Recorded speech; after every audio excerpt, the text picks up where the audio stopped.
Hi friends, welcome back to Sri vlog. இன்னைக்கு day ரொம்ப ப்ளசண்ட்டாக எனக்கு ஸ்டார்ட் ஆனுச்சு. ஃப்ரைடே.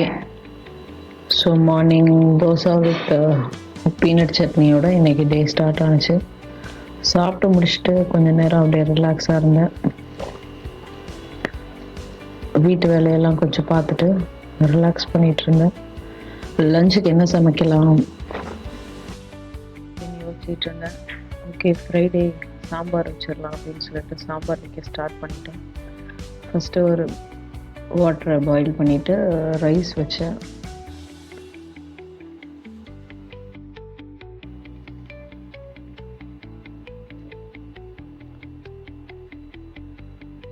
அப்புறம் சாம்பார் வைக்க ஸ்டார்ட் பண்ணிட்டேன். சாம்பார்னோடனே எனக்கு சின்ன வயசு மெமரிஸ் தான் ஞாபகம் வரும். சின்ன வயசில் சாம்பார்னால் பிடிக்கவே பிடிக்காது. ஆஃப்டர் மேரேஜ் தான் சாம்பார் வைக்கிறது எப்படின்னு கற்றுக்கிட்டேன். மேரேஜ் ஆகி சாம்பார் வைக்கிறதுக்கு பண்ணணுன்னா எங்கள் அம்மாவுக்கு தான் கால் பண்ணி அம்மா சாம்பார் எப்படி வைக்கிறது அப்படின்னு கேட்பேன். அம்மாவும் ஃபோனில் சொல்லி தருவாங்க. திரும்ப நெக்ஸ்ட் வீக்கும் கால் பண்ணி சாம்பார் எப்படி வைக்கிறது அப்படின்னு கேட்பேன். அம்மா போன வாரம் தானம்மா கேட்டேன் அப்படின்னு சொல்லுவாங்க. இப்படி தான் என்னோடய குக்கிங்கை நான் ஸ்டார்ட் பண்ணேன். போக போக சமைக்க பழகிடுச்சு. அதுக்கப்புறம் நான் சாப்பாட்டுக்காக அம்மாவுக்கு கால் பண்ணுறதே கிடையாது. கையில் என்ன கிடைக்குதோ அதை எடுத்து போட்டு சமைச்சிடுறது. ஸோ அந்தளவுக்கு நான் எக்ஸ்பீரியன்ஸை கெயின் பண்ணிக்கிட்டேன் இந்த சமையலில்.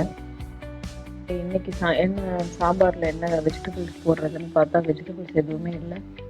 ஸோ சிம்பிளாக வெண்டைக்காய், கேரட், பீன்ஸ் அந்த 3 தான் இருந்தது. ஸோ அந்த 3ஐயும் போட்டு ஒரு சிம்பிளான சாம்பார் தான் நான் வச்சுருந்தேன். சைட் பை சைடு பாவக்காவையும் நான் பாயில் பண்ணி எடுத்துக்கிட்டேன். ஏன்னா குழந்தைங்களுக்கெல்லாம் பாவக்காவை பாயில் பண்ணி செஞ்சால் தான் அந்த கசப்பு அதில் தெரியாது. ஒரு சின்ன டிப்பு, பாவக்காயில் கொஞ்சமாக புளி தண்ணியும் சர்க்கரையும் சேர்த்துக்கிட்டோன்னா அதோட கசப்பு சுவை அதிக அளவில் தெரியாது. இதே சைட் பை சைடில் நான் சாம்பாரையும் வச்சுட்டேன். சாம்பார் கொதிச்சுட்டு அழகாக கொத்தமல்லி இலை தூவி சாம்பாரை இறக்கியாச்சு.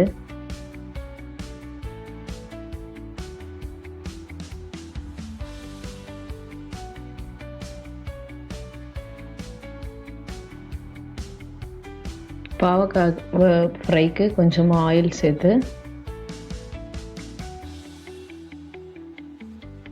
கடுகு,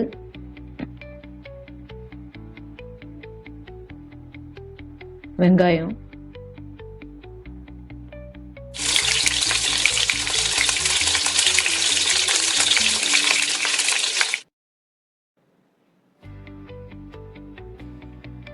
வெங்காயம் நல்ல ஃப்ரை ஆகணும்.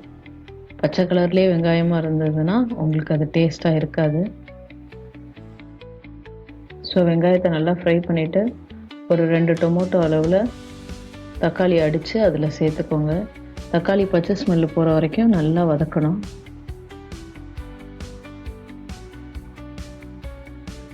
கொஞ்சோண்டு உப்பு சேர்த்து இப்போ பாயில் பண்ண பாவக்காவையும் அதில் ஆட் பண்ணிக்கணும்.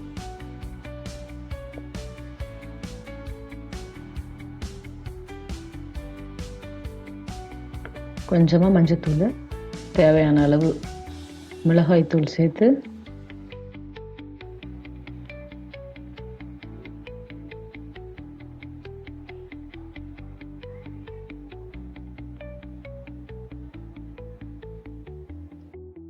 அதில் உள்ள எண்ணெய் பிரிஞ்சு வர அளவுக்கு நம்ம அதை பிரட்டி விடணும். அவ்வளோதாங்க, சூடான சாதம், சாம்பார், பாகக்காய் ஃப்ரையோட என்னையோட லஞ்சை நான் முடிச்சுக்கிட்டேன்.